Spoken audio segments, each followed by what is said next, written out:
بسم اللہ الرحمن الرحیم۔ لالچی بندر، لالچ بری بلا ہے۔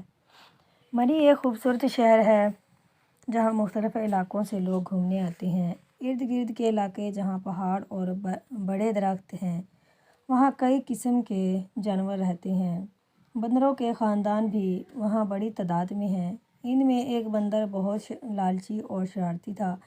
اس کا ایک پسندیدہ مشغلہ کھانا اور چیزیں چوری کرنا تھا۔ شروع میں اس بندر نے ایک دن اپنی پڑوسن گلہری کا ذخیرہ کیا ہوا کھانا چرایا اور پھر وہ آہستہ آہستہ انسانوں سے بھی کھانا چھیننا شروع کر دیا۔ ایک دن اس کی نظر سڑک کے دوسری جانب پکی ہوئی خوبانیوں سے لدے ہوئے درخت پر پڑی۔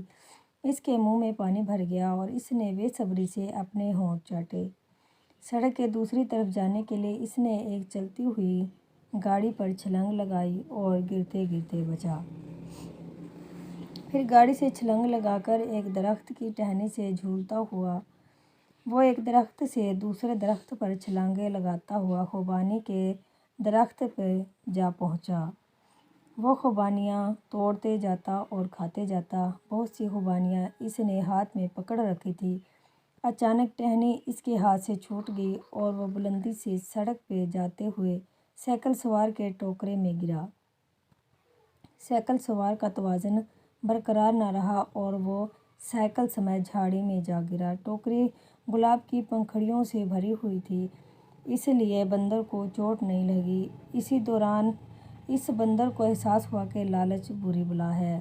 بندر جان بچ جانے پہ شکر ادا کرتا اور شرمندگی محسوس کرتا ہوا اچھل کر باہر نکلا اور سہما ہوا ایک دیوار پر جا بیٹھا۔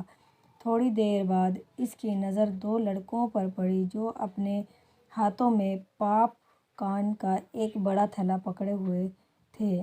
یہ دیکھ کر بندر کے ذہن سے اچھا بننے کے خیالات اڑ گئے اور اس نے لڑکوں پر چھلانگ لگا دی۔ لڑکوں سے پاپ کارن بیگ چھین کر سڑک پر اندھا دھند بھاگا۔ بندر کو احساس ہی نہیں تھا کہ وہ سڑک کے بیچوں بیچ بھاگ رہا ہے۔ اسی دوران ایک گاڑی آئی جس کا ڈرائیور اپنے فون پر بات کرنے میں مشغول تھا۔ ڈرائیور اور بندر دونوں کا سڑک پر دھیان نہیں تھا۔ اچانک گاڑی کا پہیہ بندر پر چڑھ گیا اور وہ اپنی جان سے گیا۔